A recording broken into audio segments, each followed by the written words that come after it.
Good evening. My name is Leah Frieden, and it is my pleasure to welcome you to the Fayetteville Public Library. Thank you all so much for being here. I'd like to welcome those that are watching through live stream as well.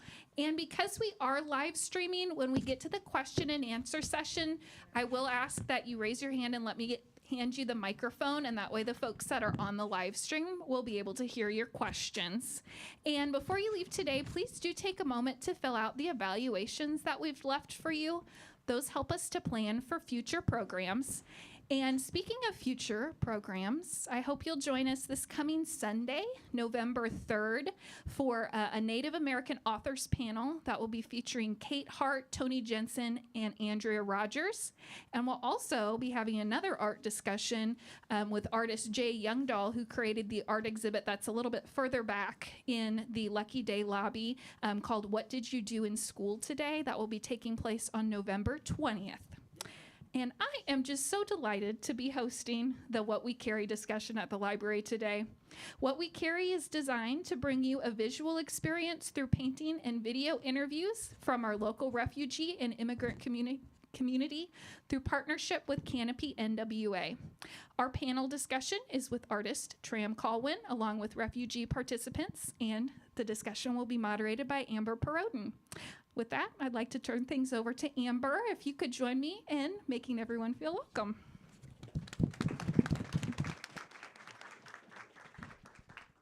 Thank you, Leah. Hi, everyone. I'm Amber Perodin. It's so great to be here supporting my beautiful friend Tram in this incredible exhibition that she's put together. We're going to do a Q&A with these lovely participants here in Haled with Canopy NWA. For you to learn a little bit more about this exhibition. I think before we jump in, I'm going to let Tram, the woman of the hour, if you'd like to say a few welcoming remarks to everybody. Okay. Hi, everyone. I'm Tram Colwyn. Thank you all so much for being here. This exhibit, my goal was to bring art to the community, and I just want to say how much I appreciate you all for being in this place and for watching the live stream. You being a part of it is exactly all that I could hope for, so thank you so much. Thank you, Tram.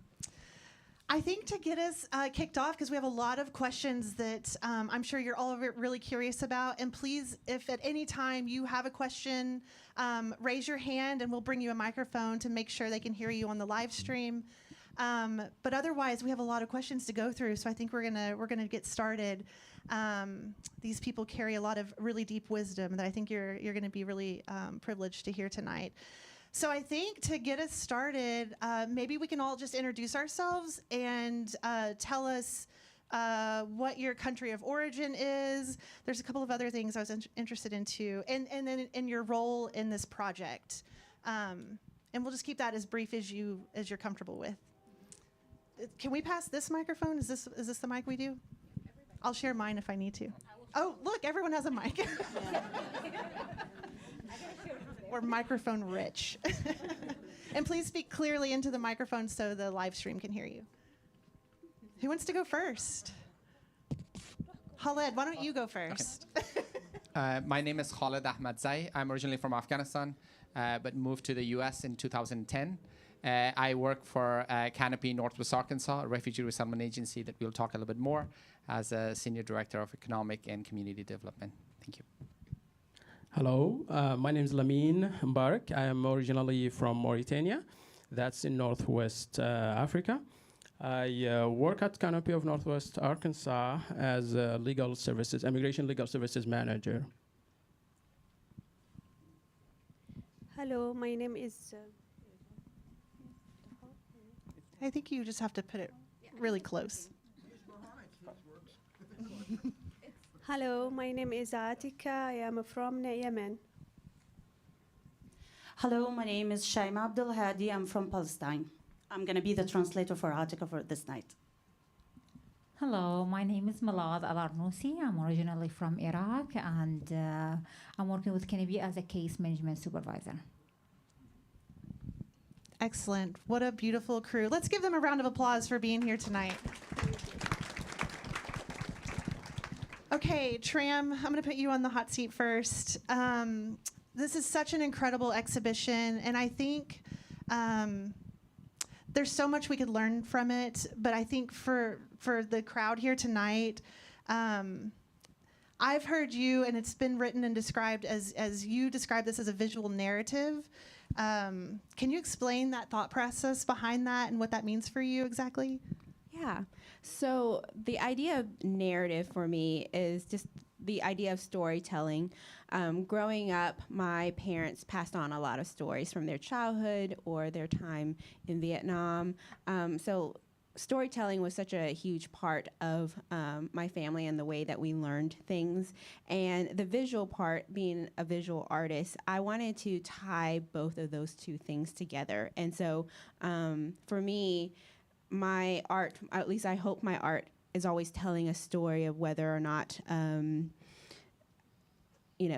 we view the way that we view the world. So a lot of my art outside of this exhibit is mainly of nature and my connection to it. And so so whenever I'm thinking about my artwork, I want it to tell a story. And so with these, as a refugee myself, and how important I feel like Canopy NWA is to our community, I wanted to tie in the stories of refugees to my project. And the idea of this project kind of came out of whenever my family, we knew that we were going to have to resettle in America.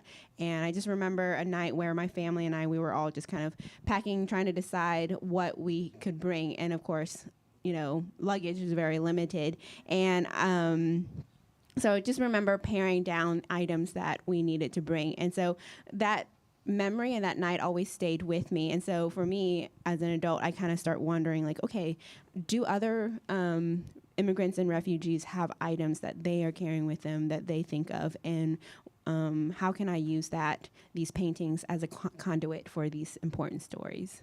So that's how it came about. That's powerful. Thank you for listening to that, because I think these stories are really important to tell.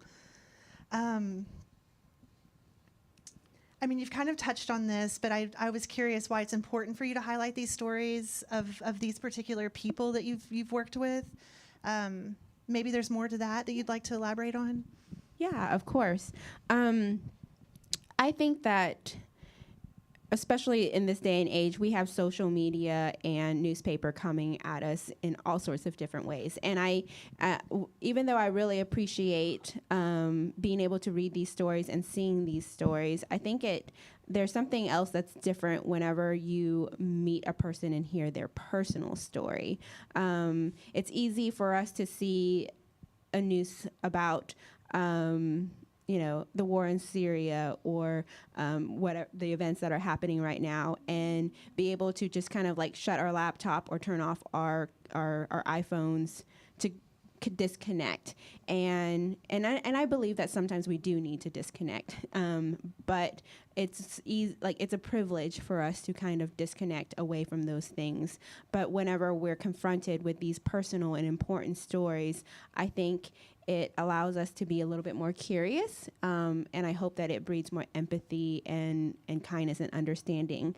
And so that's why I felt like these stories were really important, because it's not just a piece of paper where we're reading the news. It's connecting with a simple object and wondering, why is this important, and what is the story behind this, and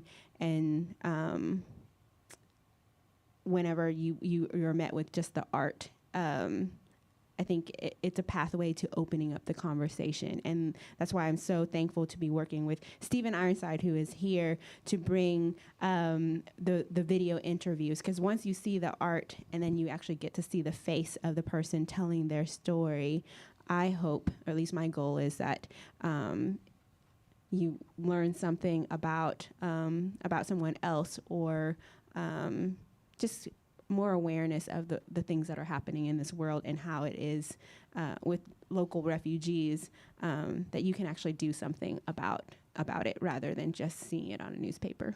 Yeah. Thank you for that. I think you touched on some really important aspects, and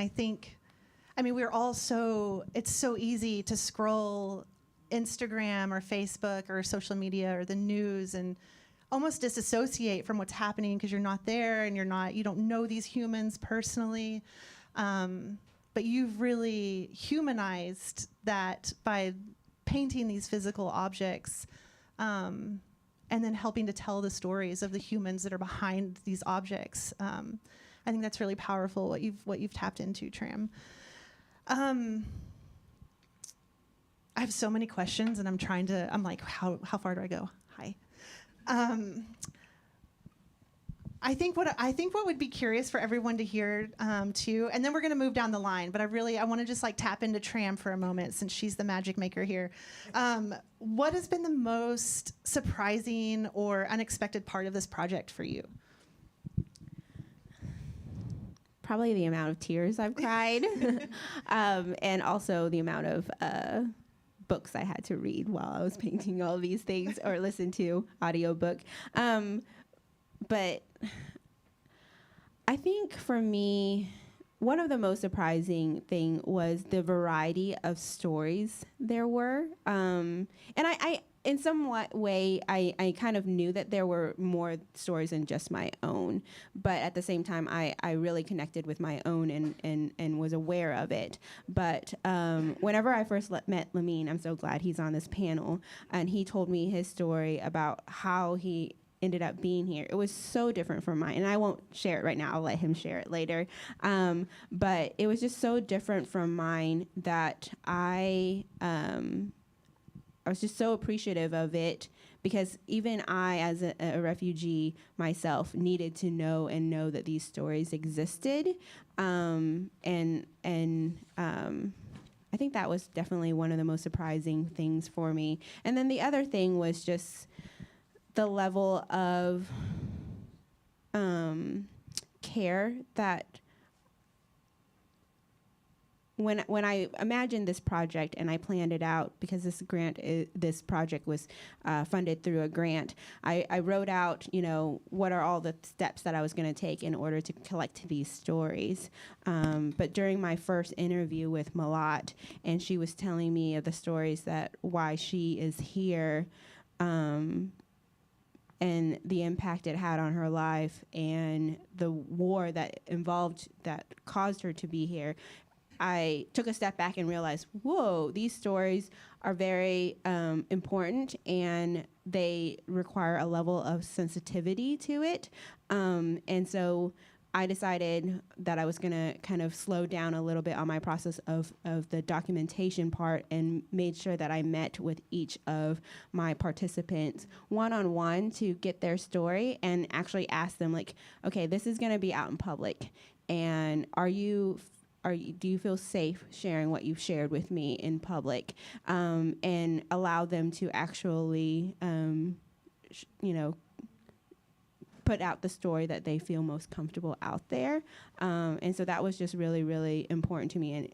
But it did require a lot more time for me to take a step back myself. And I was a little bit surprised, thinking in my mind, like, oh, I'm a refugee. I should know all of these things. But once I was in it and realized the delicacy of some of these stories, I was kind of actually surprised myself of like, okay, what do I need to do in order to serve the people who are volunteering for my project well? And so, yeah.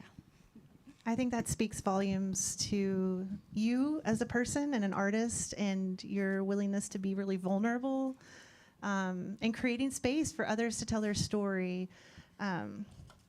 That's my 2 cents. I'm not sure if you're here for that. One last thing, and then we're gonna move to the panelists. But just like in a nutshell, Tram, what's the message you'd like for people to take away from this? If there's a way to kind of pull it together in a couple of thoughts, like what do you want people to take away from this exhibition and this panel discussion even?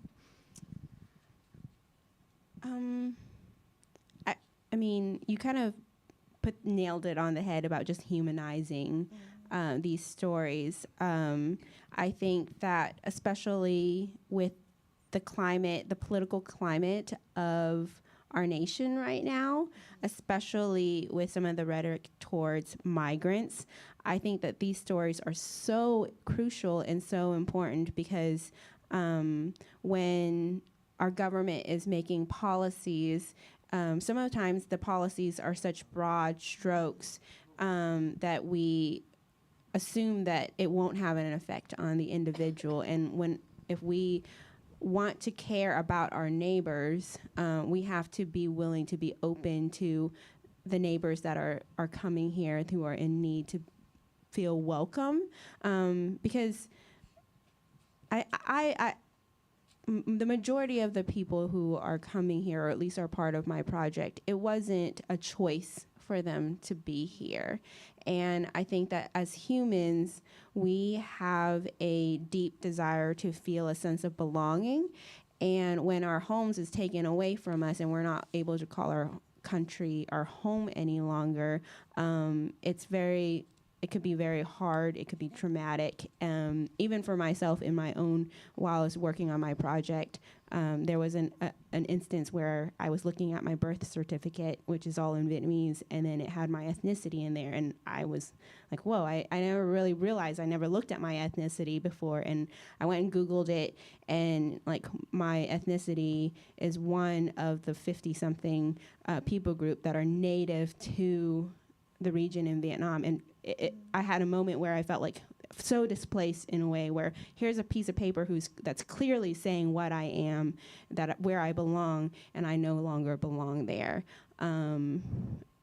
It was just an out-of-body experience in some ways, and so that's more than what you wanted to hear. But anyways, it's just the idea of I wanted people to be able to see these stories and kind of step out of themselves and see what it's like to meet someone that is just hoping to feel belonging, hoping to be felt welcome. So, yeah.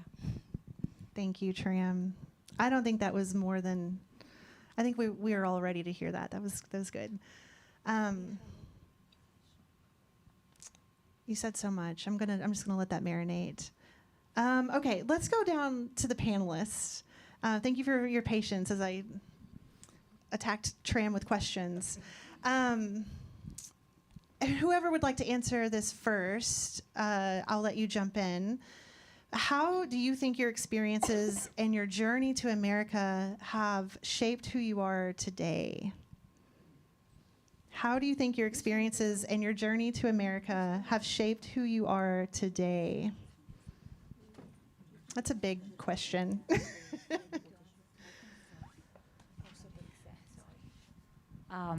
I think, yes, it's make a huge impact on my journey.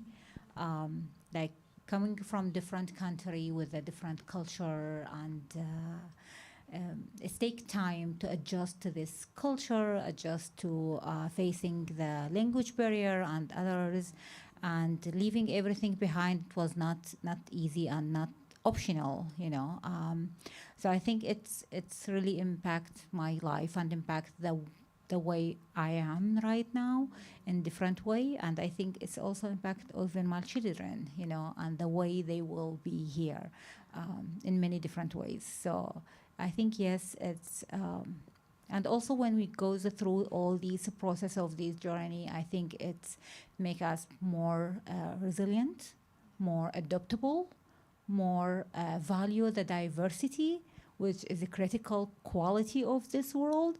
So I think it's make us who we are and how much we are have empathy to welcome other people. Like through my work with Canopy is one of my passion to be. I welcomed in 2014 here to United States by organization in Chicago. Then I feel like this is the role I want to play it here in the resettlement agency or welcoming here in the United States. It's be that face, that person to welcome others to be here in the United States, because I know how much it's important to make people feel welcome. They will not feel this place is home until they feel they are welcome here and be part of this community. Thank you for that. Anyone else feel like answering that? I'll repeat it because it's a big question. How do you think your experiences and journey to America have shaped who you are today? You can't avoid it. You can't avoid that.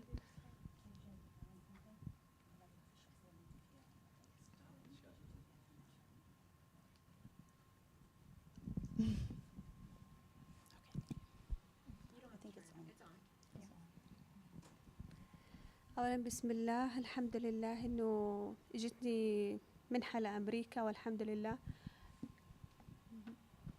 قريب قوت من شخصيتي والحمد لله خلتني أعتمد على حالي أكثر. Coming here to United States, it strengthens my personality and make myself depend on it, not on other people. That's Thank you. Okay, for me, it's been a long story. I don't know if you can hear me clearly. Yeah, that's great. So I don't know where to start from, but I think it has shaped me personally and also professionally.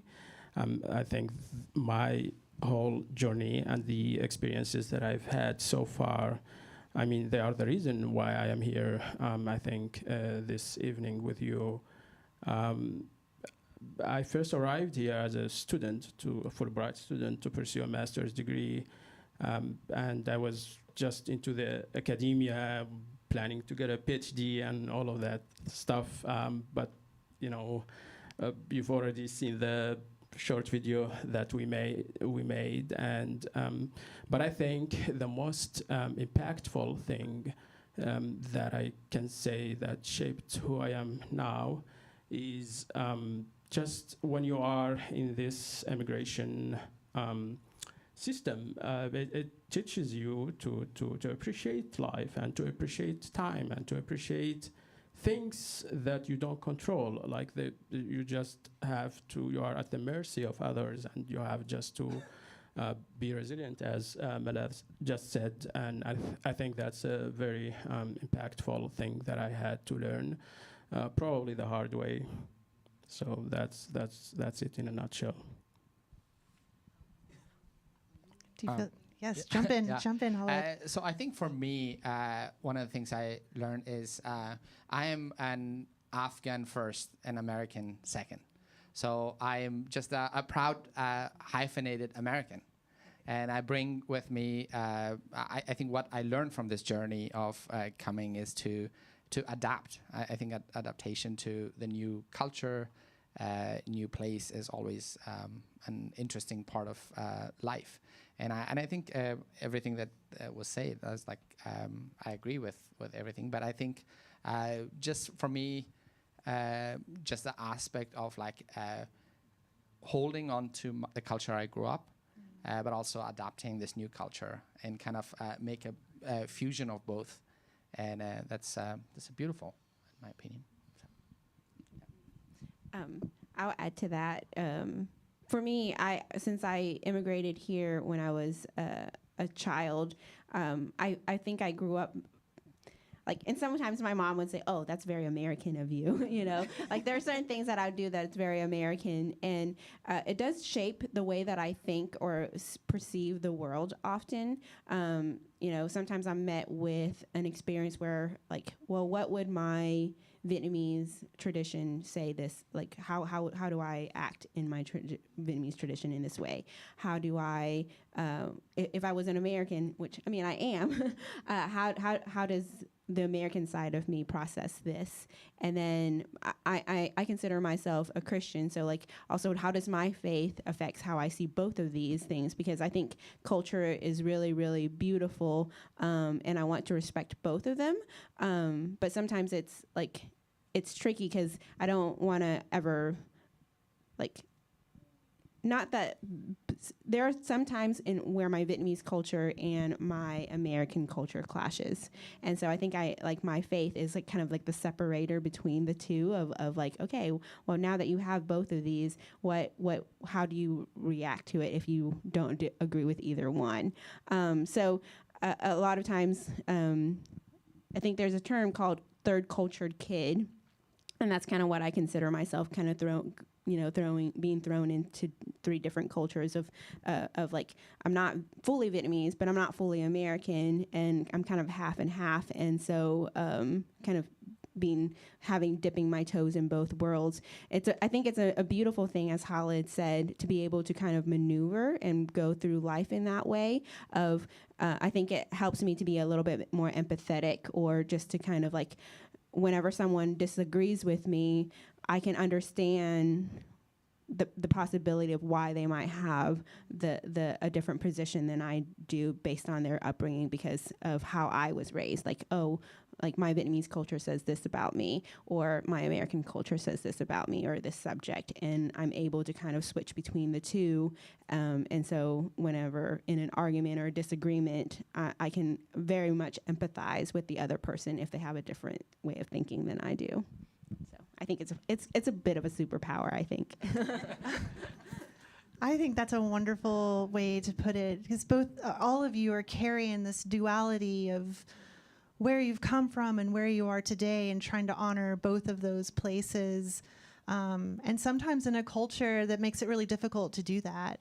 And so I acknowledge that too. And I know that that's a big part of everyone's story here. Thank you all for sharing that very much.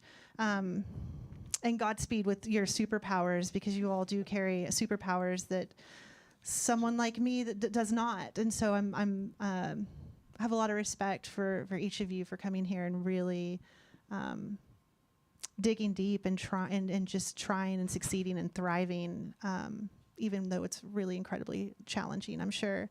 So with that, I've had the privilege of hearing some of your stories, just the snippets of some of your stories, and I think all of us know and at least try to understand that there's a lot of challenges that come with arriving to America and trying to acclimate with a whole new culture and a whole new group of people.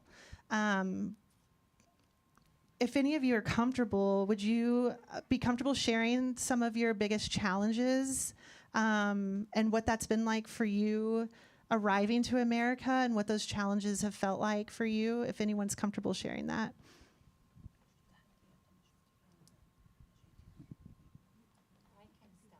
Yeah. Yes, I think I mentioned that most two challenges I and everyone I think facing, even when now we be part of the welcoming for refugees here in Northwest Arkansas. It's adjusting the culture and the language. Yes, this is most barrier two things, but I think the most important things is community and how much the community support people. That's make it really easy for people to be more adjusting and be more learning English and supporting people to be communicate effectively, which is take time and take a lot of effort of the organization who's resettle peoples and connect them with language classes, connect them with community, connect them with all the groups of people they can support these people. So I think yes, this is the most things, but it's really take time, and it's take from the community be more patient and support to people with these challenges. Yeah, it's not easy. The system here is totally different of many of us and other people. They comes from different countries, so navigate this system with language barrier is totally not easy. School for children's health, all the system is totally, financial system is a different things here. So all these learning about these new things is really take time, and without settlement organization and community support, it could be harder. Yeah.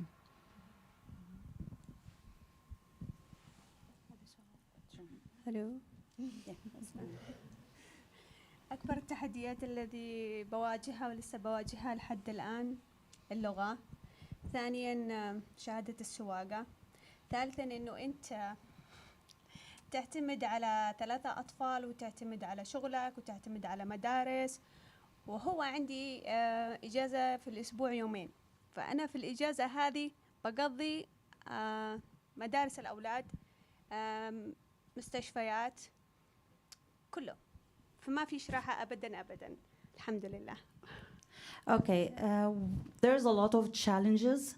One of the challenges is learning the language and to have the driver licenses and be responsible for 3 kids and be the only, as a single mom, only one who take care for the kids, especially when she only has 2 days off during the week. So she works on taking care for other responsibilities that kids need during these 2 days. So it's considered like busy the whole week. لأنه أنا أحلامي أنني أدرس وأكمل دراسة، ما فيش وقت. أحلامي أنني أجيب شيء، أعمل شيء، أطور من نفسي، أطور من ذاتي، ما قدرت، بس بكافح وما زلت. One of my struggles is to finish my study and improve myself more and more, but this something very hard, but I'm struggling to and looking forward to achieve my dreams one day. Great. For me, I think the hardest thing or the most challenging thing was when I needed help with immigration processes, especially free help, that I did a little bit of research and I didn't find a lot of resources here. So that probably can tell you something of what I do now and why I am here and why Canopy, I think, is here.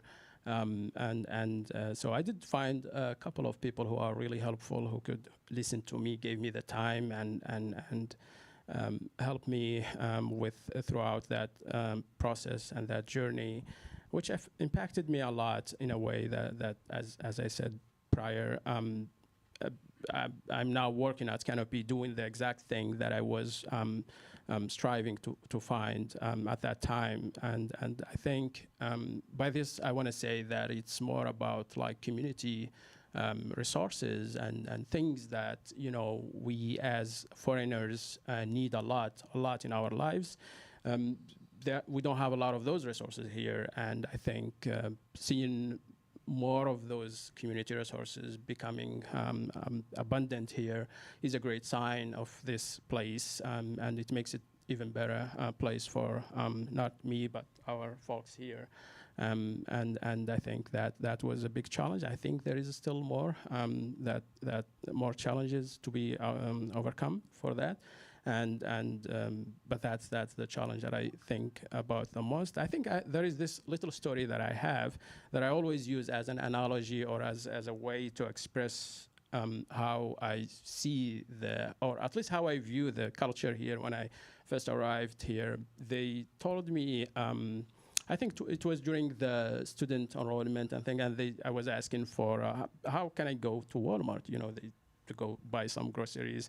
They said you could just take the red line, and I went, I think, here to the Union. I was looking for the red. I did not see actually a red bus. It was a white bus with some red stripes, but I completely missed it. But I think that's a good way to see how, like, culturally wise, when you say red, to me it's a red, you know, it's a completely red bus, but it's not. So that's a good analogy I use always. So thanks so much. But yeah. Thank you. Thank you for sharing the red line story.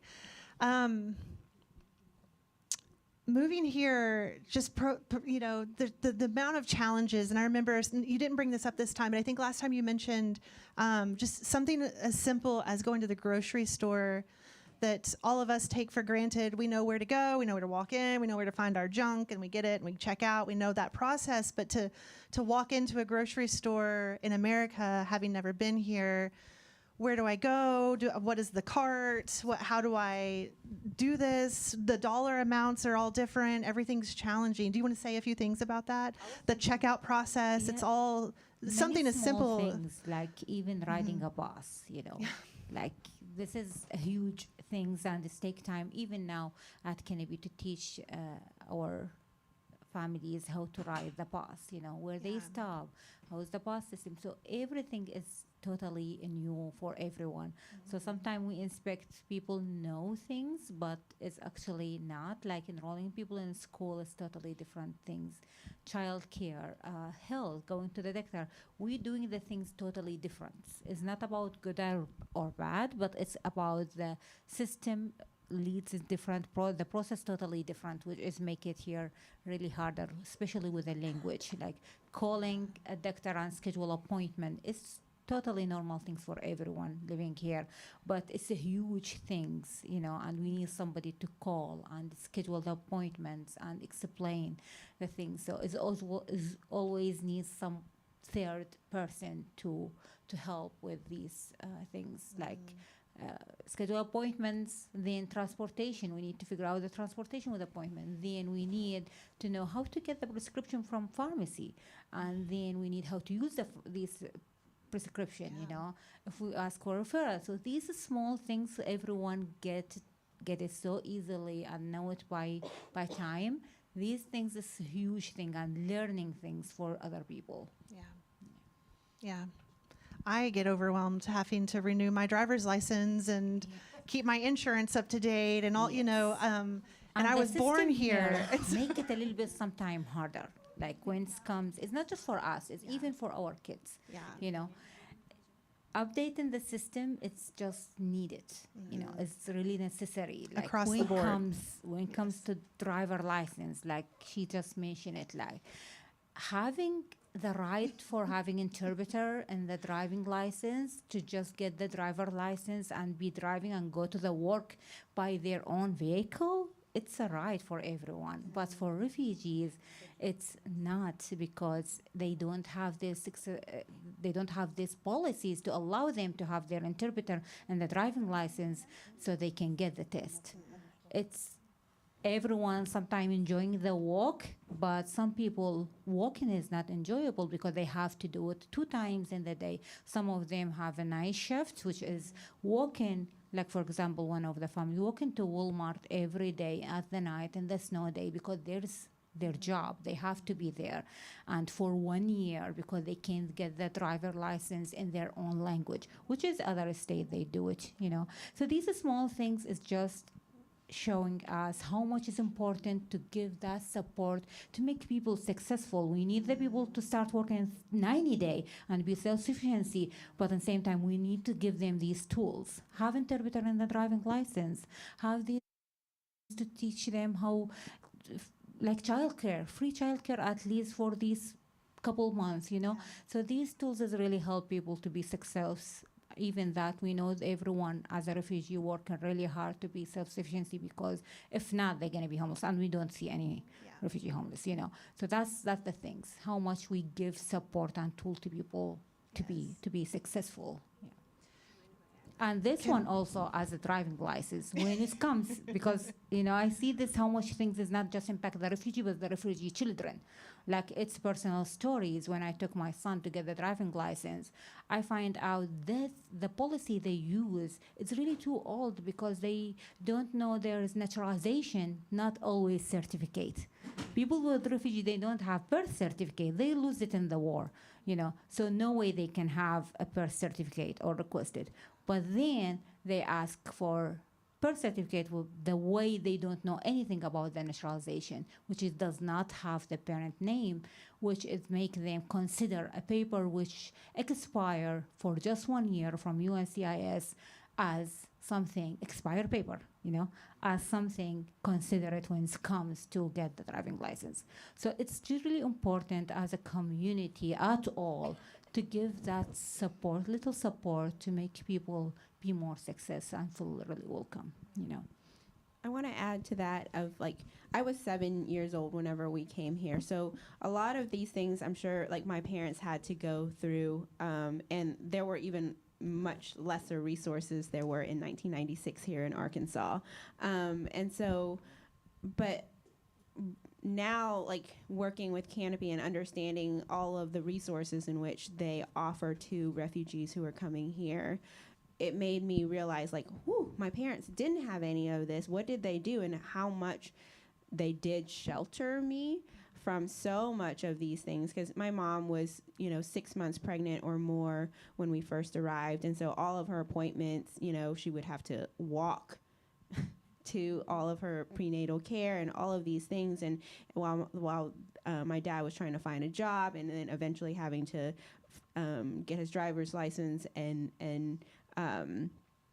and to be able to go to work, and all of these things. They were still like taking care of a family of 5, and even though like rent cost less back then, but like considering the fact that my mom was pregnant and then my dad was working by himself for a long time, all of these things are really hard, and so many of these things that my parents have shielded me from that I'm sure was not easy for them. So like I commend mothers who are here and fathers who are here who are having to go through all of this, and I'm sure that I'm sure that you have to shield your kids from the hard things sometimes. We want children to understand and go and understand hard things, but there are some things that might be too hard and difficult for them at the time. But I think that in that shielding and protecting kids, I'm sure there's some additional weight, burden that they have to carry themselves, or emotional or mental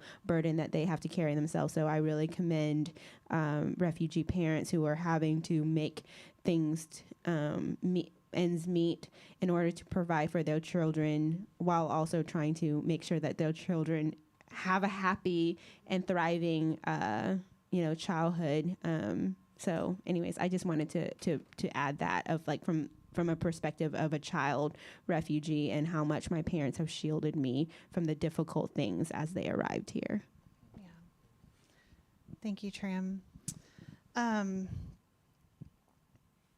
There's so much. I think that something that we could transition to, because we've all mentioned the resources and the importance of those resources, and slowly becoming a little bit more accessible. I do want to just have a shameless plug for a moment, because you're talking about policy. Policy change needs to happen so that some of these rules and regulations that are in place make it a little bit easier for people coming into the country. And so for those of you that are very smart in this room, which is all of you because you're here tonight, please go vote. Please vote. Exercise your right to vote. And policy change is what is going to help these individuals as they come here.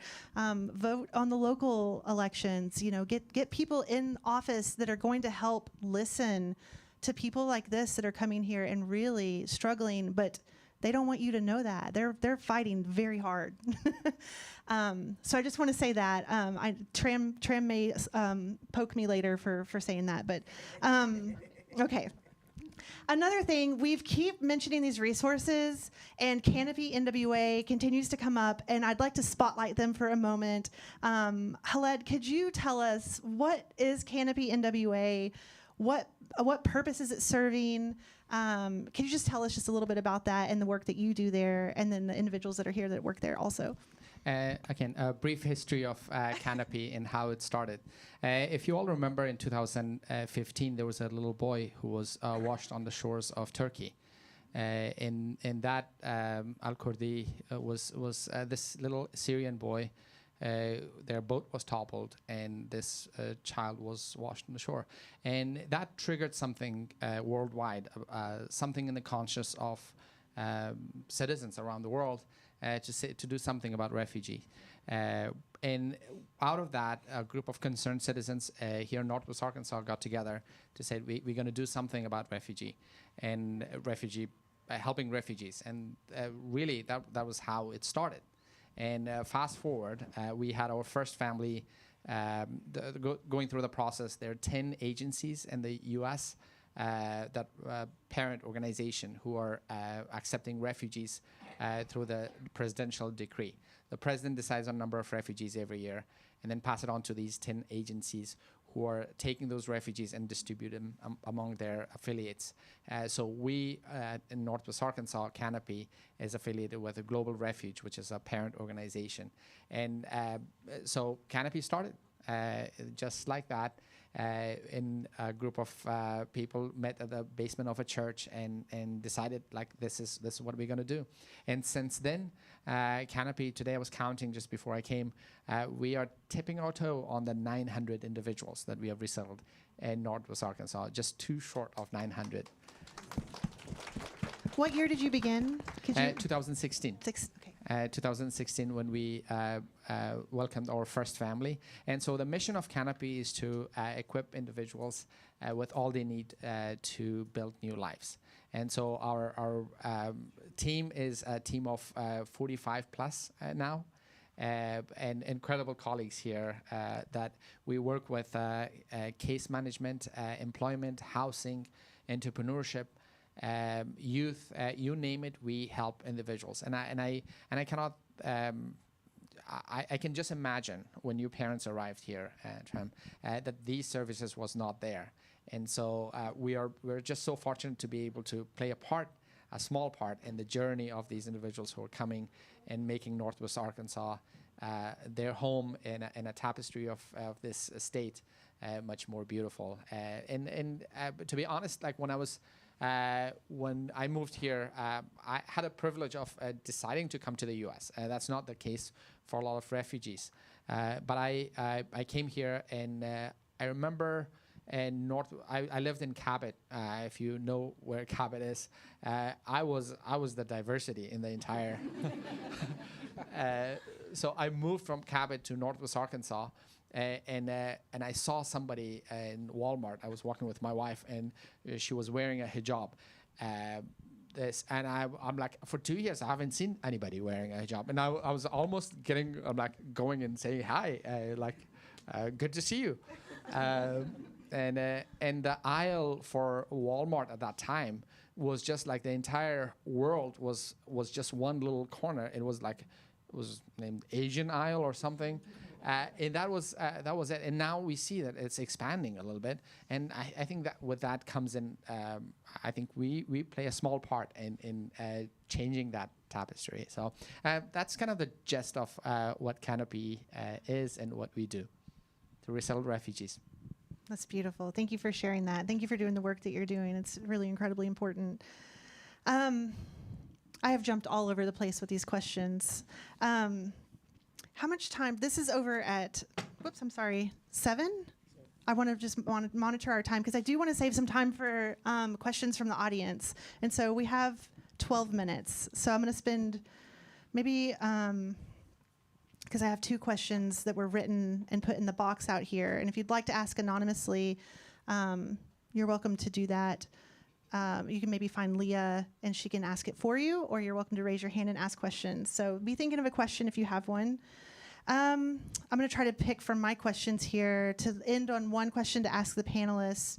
How do you envision your lives in the next few years, and what are you looking forward to? If there's anyone that wants to answer that or feels comfortable answering that.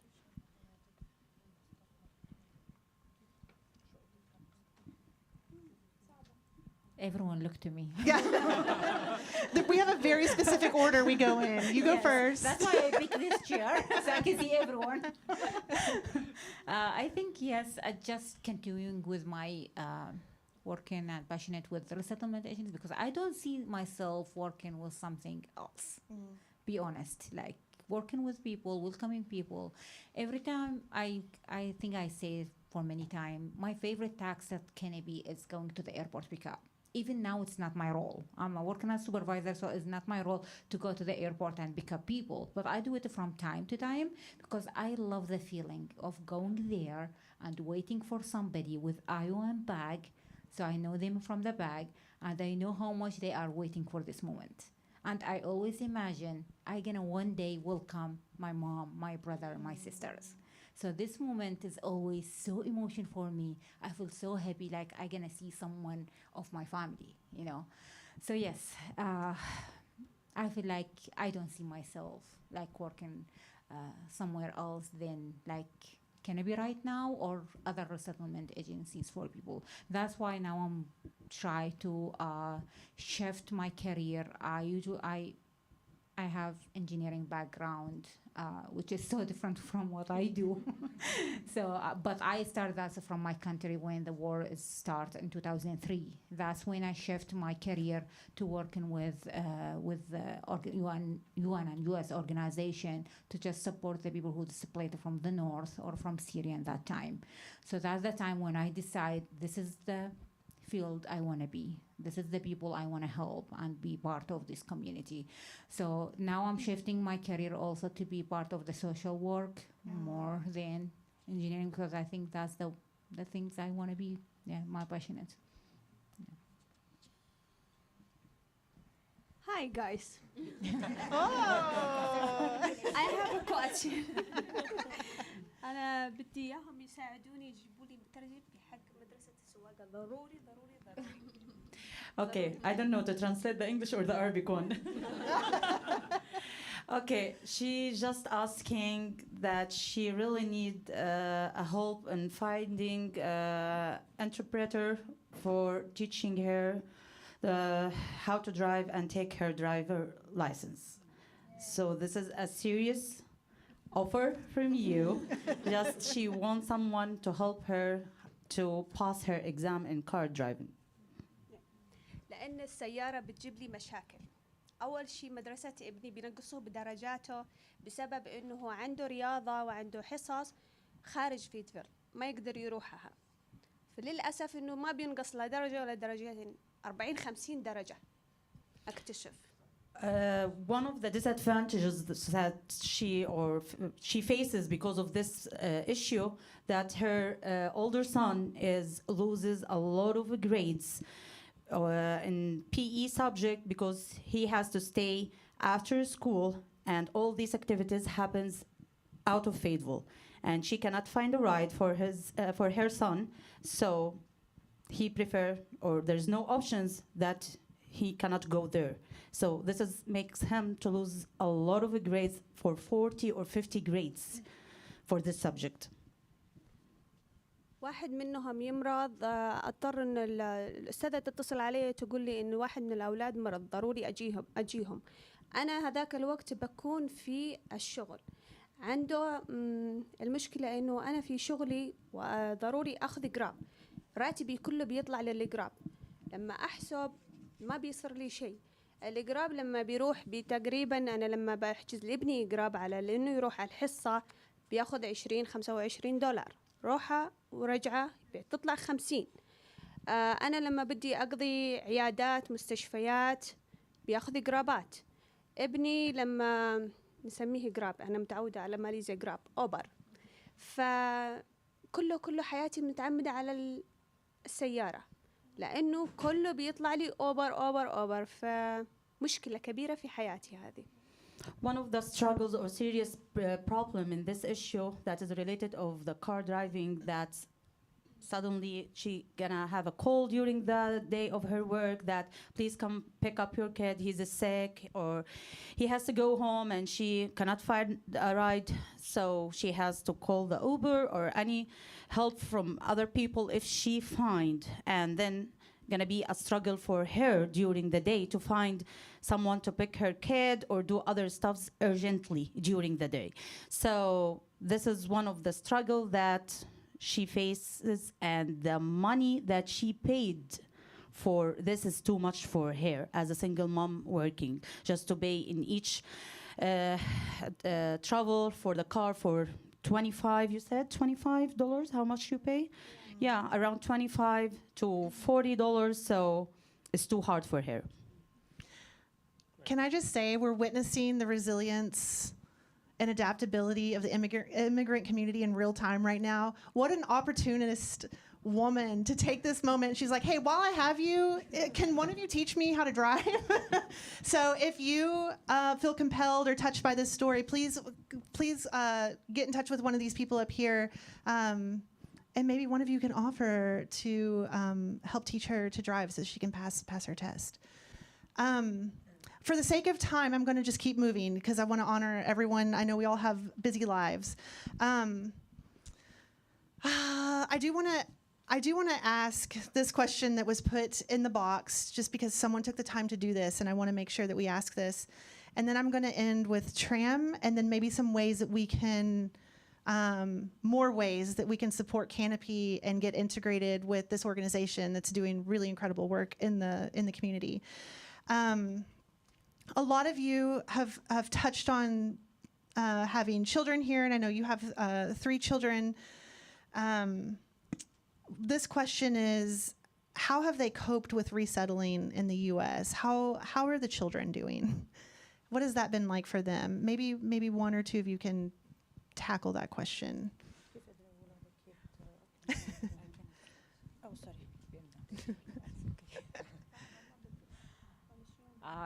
It's confusing sometimes, I think, especially when you try to make that balance at home, but then sometime outside with these misinformed, assuming, a lot assuming here, in the community, which is sometimes is understood because they never meet a refugee, which is normal.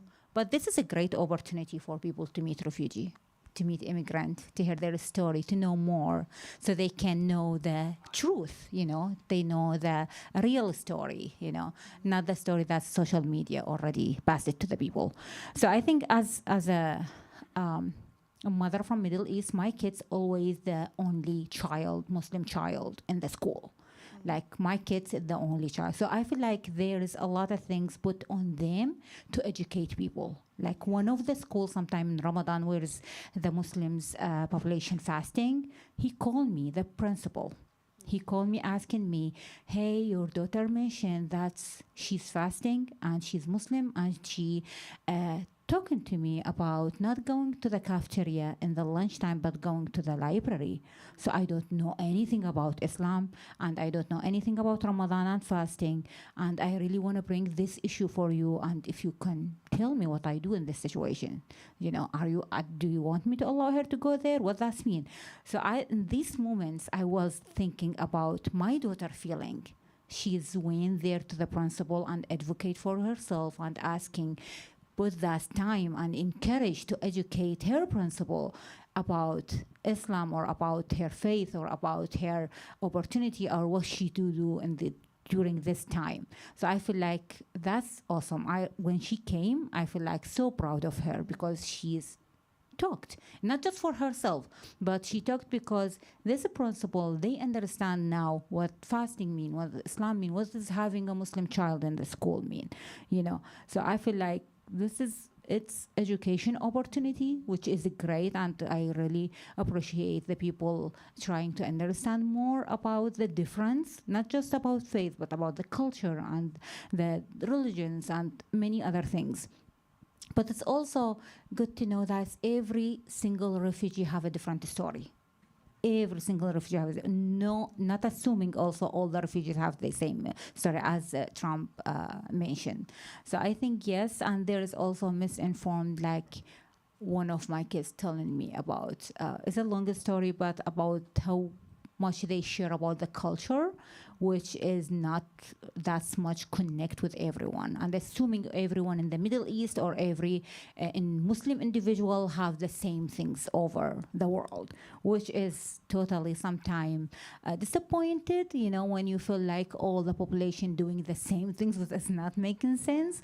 So that's sometimes I feel it shared a lot in the story in the school, which is sometimes the kids feel even by themselves, they are not sure if they can, advocate or not in that time. So yeah, I think there is a lot of misinformed, which is, I think something like this event, something like sharing these stories, is make different for the people like us. أولادي الله يحفظهم بيراعوا ظروفي لدرجة إن ابني يوقف الحصة تبعه علشان ما يطلب له جراب، لأنه الجراب بيطلب منه كمية، فهو بيروح يشوف عليه بالتليفون من وين لوين وبكم، هو بيجي غالي. في ابني قلت له ليش ما تيجي تخبرني؟ قال لا غالي. فرحت كلمت الأستاذ قلت يا ريت إنه أنتوا توفروا لهم باصات، فقال ما فيش باصات. فهذه مشكلة. فهم بيراعوا ظروفي لدرجة إنه يحرم نفسه، لدرجة إنه ما يأثر علي نفسيتي. فصعب إنهم يتأقلموا على هذا الشيء. One of the struggles that her older son faces, that he doesn't want to make a lot of stuff on his mom. So if he want to take an Uber, for example, after activity, he just keep looking the measurement of the places, how much it's gonna take. If they're gonna charge a lot, he gonna cancel it and prefer not to go because he knows that the situation of his mom and the salary that she took maybe is not going was all the needs that he needs. So he preferred to cancel it and not to go because of his mom. He don't want to put much on his mom. So this is one of the things that she needs, that if there's buses gonna be available, maybe for after program school to pick her son and help her, and maybe that makes easy for her and for her son. Thank you. Thank you both for sharing. I think the one thing, the word empathy came up like 3 or 4 different times, and I hope that that's something that's been instilled in each of you tonight, hearing these personal stories and connecting with Tram's artwork on the wall. I hope you take the time to read the pieces next to the that Tram has spent a lot of time, I'm sure, writing, that are next to each of the artworks that tell the story of that particular item. Khaled, there's so many things Canopy is doing. What can this group here do tonight to further your mission, to help you? I also saw maybe in an email or Instagram or somewhere that you're hiring. Am I making that up? I think there's 2 positions that are out there. I'm watching. I don't. So there could be an opportunity for someone in the room too that you're speaking to, that maybe they could get plugged in that way. But what can we do? What can we do to support you and everyone here in your efforts to better support the community that you're bringing in? Yeah, thank you. I think what we do, it's really hard thing. But I think the hardest part is for individuals that we help. Because for them, they're making the biggest sacrifice of coming to a new country, kind of handling the whole new world. And for that, there are a plethora of opportunities for you to get involved. We have a table here, and if you have your phone, just Google Canopy Northwest NWA.org, and we have a sign-up sheet that you can sign outside here, and volunteer opportunities, how to get involved. If we need technical assistant folks who have some expertise in different things for our entrepreneurship program, where those folks who wants to start their businesses, that we could help them with your expertise.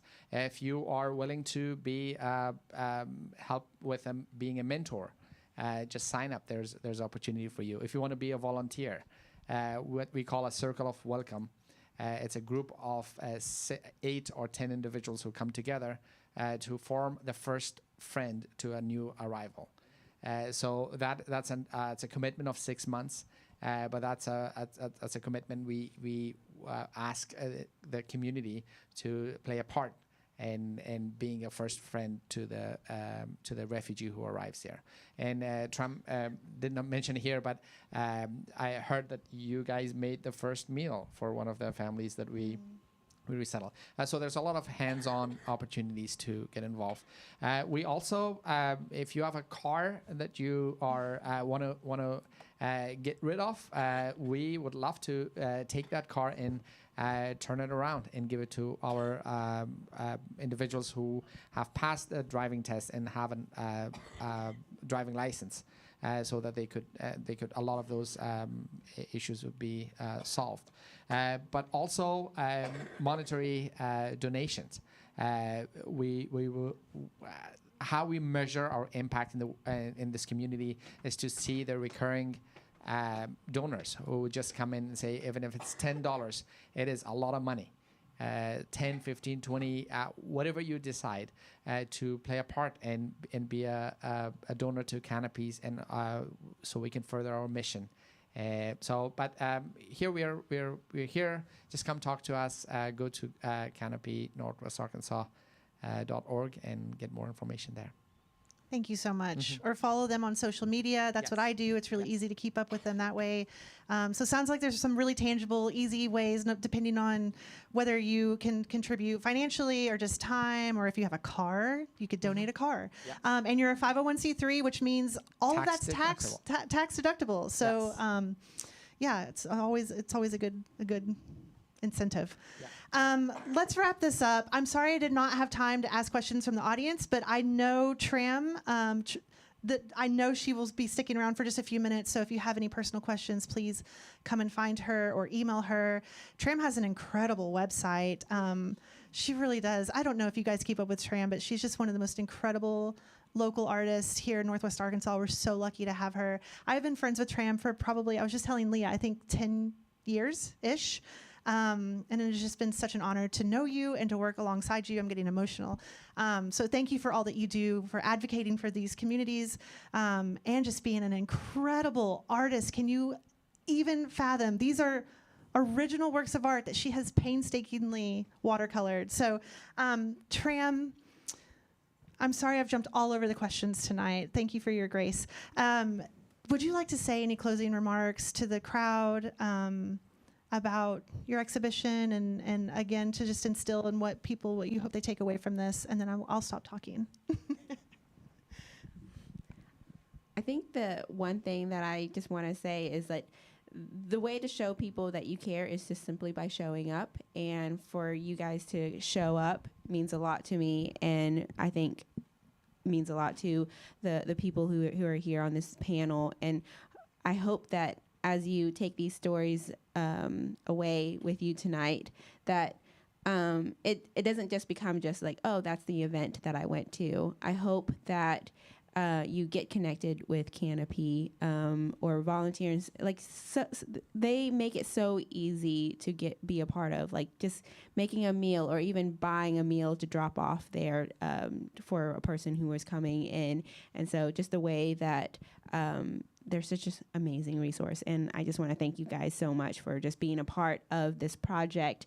And and for me as an artist, for you guys to just be here and feel so supported by this community, because for me, this project is just so deeply personal. And it's also very scary to be up here in the front and be so visible in front of people and telling about my story and telling about these important stories. But like the fact that the community is being so open and accepting just means a lot. So, and one final thing, again, Stephen, do you mind standing up? This is Stephen Ironside. He's Iron Lotus Creative. So all of the videos, I hope that you go, there's QR codes that go to every single one of the video interviews. If you can just take moments of your time to just watch these stories, because they're so important, and he did such a great job, and just the sensitivity of it all has just been really amazing. So it's been wonderful working with you, Stephen. So that's all I want to say. Yeah, we'll be hanging around until because this goes to 7:30. So we'll be hanging around to mingle, grab, hang out with us, meet some of the participants here. And if you want to sign up for on the mailing list, do so. Yes. Oh, yes. I also want to say this to everybody on behalf of Canopy. Tram, I want to say thank you for just doing an incredible job of working with dignity intact. I think that's incredible, and that tells so loud and clear that you care for the community, and that you're truly a part of the fabric of this community who cares. And there's a term called coined the arithmetic of compassion, and I think. Google it, and it's fantastic. But arithmetic of compassion is when the tragedy is so big, when the numbers grow, your compassion doesn't grow with it. When you see a large number, if I tell you that there's 37.5 million refugees around the world, sometimes it's not your fault. It's just like it's too much, and I cannot do anything about it. So you retrieve. And I think what Tram has done through this project is to tell the story of one individual. And that kind of makes it home, brings it home, makes it something that you can play a part. And I think that is an incredible way. And it's just on behalf of Canopy, team and my colleagues, I want to say thank you. Thank you. Thank you all so much. Let's give Tram and the panelists a round of applause. Thank you all so much for being here tonight. I know it means a lot to Tram and everybody here. Thank you for your time and energy. I know it's hard to get up here. So thank you for being vulnerable and sharing your stories with us. Thank you to the Fayetteville Library for hosting this incredible exhibition and being open to this and allowing us to have this discussion. And anybody that's on live stream, thank you for jumping in. And I think that concludes our evening. Thank you all so much for being here. And if you have questions, please feel free to come and ask them. I can answer questions or direct you to people as well. So enjoy your nights. Thank you again.